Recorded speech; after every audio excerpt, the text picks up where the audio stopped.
Hey friends, how are you doing? I'm doing well. I am here with something a little different today. I am going to try this, good luck pronouncing this, Etcokei electric yarn winder. I am not being compensated for my review of this. I am just here to set it up and see what happens. A lot of the other YouTubers that I follow have gotten their own with mixed results.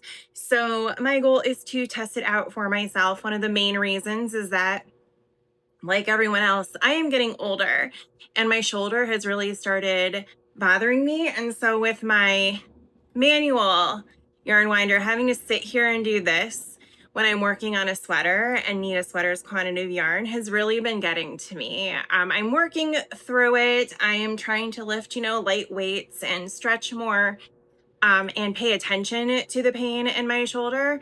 But if there's anything that I can do to alleviate that, then obviously I would like to do that.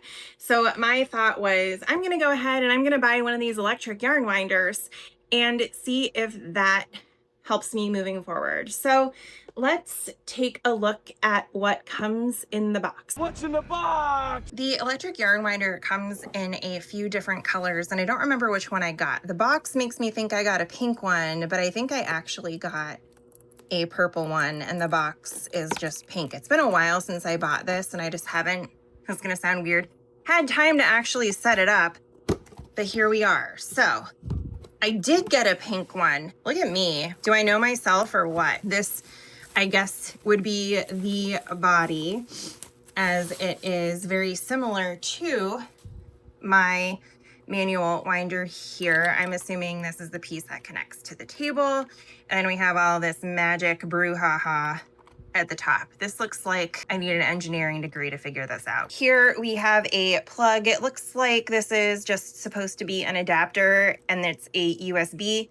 So if you have a USB plug already, then you might not even need this. And I do have a USB plug, so we'll see if I actually need the block at all. Then we have this Mama Jamma, which is about 1 billion times larger than the stand on my Knit Picks winder. So that's interesting. Let's see, how do you work? Do you go in here? Well, that's easy. You just twist it in. I'm an engineer, everybody. Here is the power cord. Of course, you can see that it has the USB and then the USB-C plug that actually goes into the machine, I'm guessing. Then we have whatever in the name of the good Lord this is, what appears to be some type of screwdriver tool, and our instructions. Oh, I see.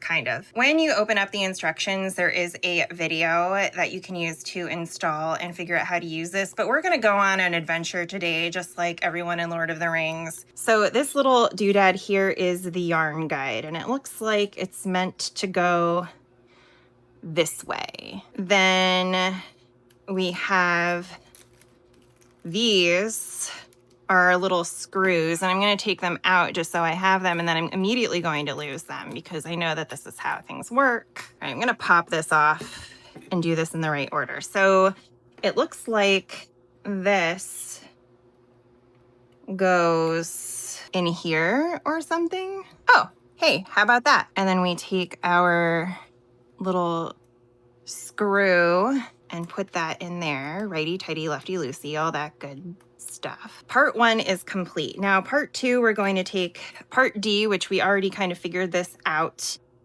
and we're going to screw it onto part C, which is the base. And there we have it. Now we want to clamp the device. And so to do this, I'm going to unclamp my manual winder and take it from there, because this is where I want it to go, and this is going to slam into, this is gigantic. This is going to slam into my manual winder if I keep it where it is.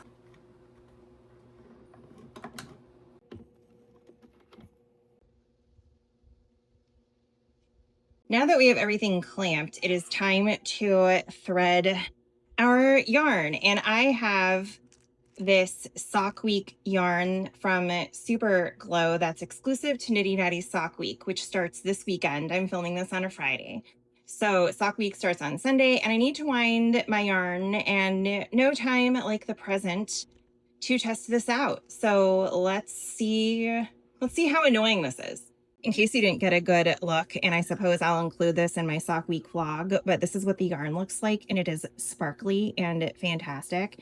And I can't wait to see what it looks like all caked up. And I'm not gonna lie, I kind of have anxiety. Funnily enough, I missed the instructions on plugging this in, so I guess I'll just go ahead and do that now. Whoa, it has a life of its own. All right, well, this is getting real interesting real fast. What do we gotta do? Thread the yarn through the lowest hole in the yarn guide. So we're gonna come up through here.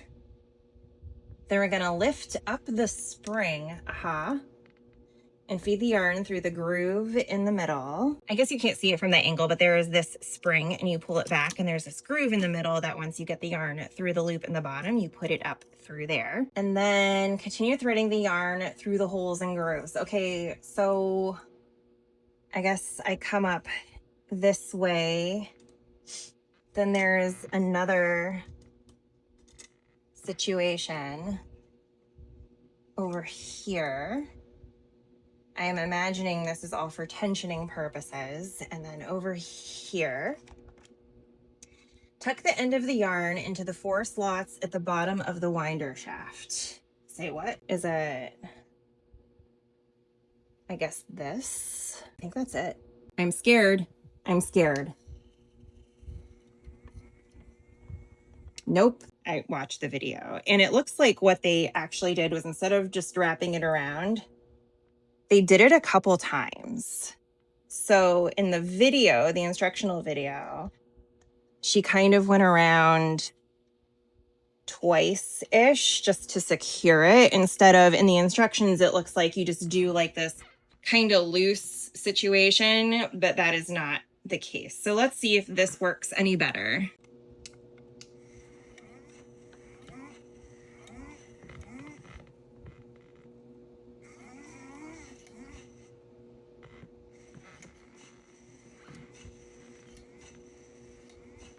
All right, so this is seeming like it has a lot of resistance and is not going to be smooth going. So I feel like I need to do something about the tension, which it looks like I can monitor or change with something here. Like I can adjust the height or something, or move stuff closer or something like that. So let's see. So I was wrong. The instructions actually say that you need to adjust. Wait, can I do this? I don't think I can. No, the instructions actually say I need to adjust the height of my Swift to match the height of the winder. That is not an option available to me. So I tried to move it closer, and now we experiment again. That might have worked a little better, but I really have to get it going on full speed to make it quick. So let's try moving my Swift even closer. Oh, that is even worse. So what I did is I moved the Swift a little further away now, and I also skipped the first spring because that seems to be adding way too much tension. And it is not perfect, and I'm concerned that the arm is going to fall off at any given moment. But I don't know. Let's wait and see.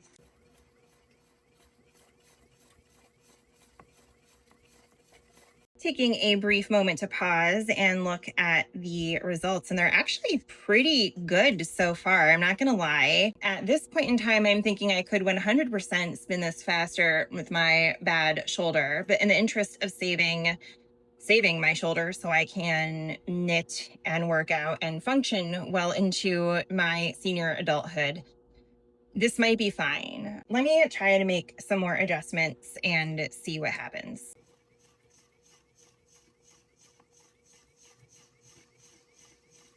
This seems to be about the fastest I'm going to make it go. So again, could I spin this faster even with my bad shoulder? Probably. is it nice to set this and forget it and be able to go and do other things or knit on something while it spins for me? Absolutely.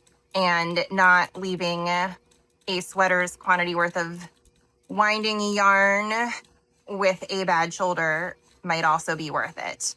Again, still kind of worried about this arm situation. I imagine it's supposed to be a little flexible, but I am kind of afraid of wearing it out and it breaking.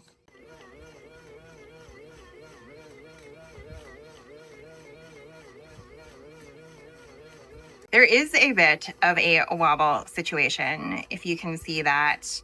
Again, not really sure it's concerning or not, just worth noting. Here's what the final cake looks like, and it's doing that weird thing. I've seen it do this for other people where the inside of the yarn starts to shove up, which is interesting, and I think it's just having to do with how tight this is on there, but let's rip this off and see. Final verdict on this is it could be worse. I was able to shove the extra stuff down in the middle, but not my favorite. I think my recommendation would be to only wind yarn you are going to use immediately, because it is stretched so tight. Like, you can just feel that this is really compact, and it's probably not great for your yarn, to be honest. I mean, the cake looks mostly okay. It just, you can feel how tight it is. Like, there's no bounce at all. So just a word of caution there. Maybe I should have started with the mini skein, but here we are. Now that I've kind of learned my initial lessons, let's see if the mini skein is any easier.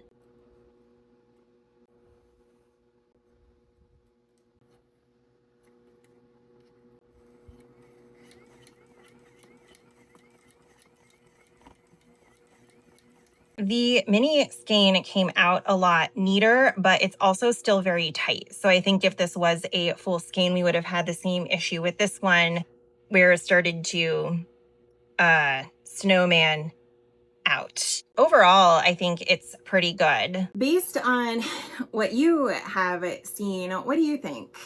I think I'm okay with it. I think, as with anything else that is new, a new tool, it's something that I'm going to have to play around with to ensure that it works the way that I want it to work.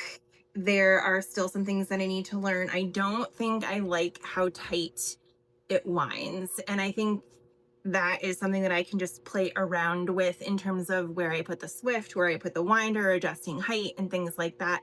So I will keep you posted in my regular episodes as I play around with those things and see how it works, because I don't like the way that it is stretching out the yarn. But overall, I'm gonna knit this yarn up in a week, so I think it's okay. But overall, I'm impressed for the fact that I will be able to save my shoulder and I can multitask while my yarn is winding. I did have to keep an eye on it because it would snag, and then there would be a burning smell. And so I would have to go and figure out why it's snagging and unsnag it and kind of start the whole winding process again, which is fine. You do have to monitor it, totally fine. But while you're monitoring it, you can do other things like spin your own yarn or knit on your current project or something like that. So not only will it save my shoulder, it'll save me some time. It does take a little bit longer, but because I can multitask, that's not really a problem. It's more time than I get back in my day. Overall, I like it. I'm going to keep playing with it, see if there are any other learnings. Like I said, I know some other YouTubers have this as well, and they are actively using it and providing updates as they work their way through some of the weirdness, idiosyncrasies, what have you, with using a new tool. But overall, I really like it, and I would love to hear your thoughts in the comments. Do you have an automatic yarn winder? Are you interested in trying one? Let me know. Otherwise, if you liked what you saw, make sure to like, comment, and subscribe, and I'll see you in the next episode. Bye.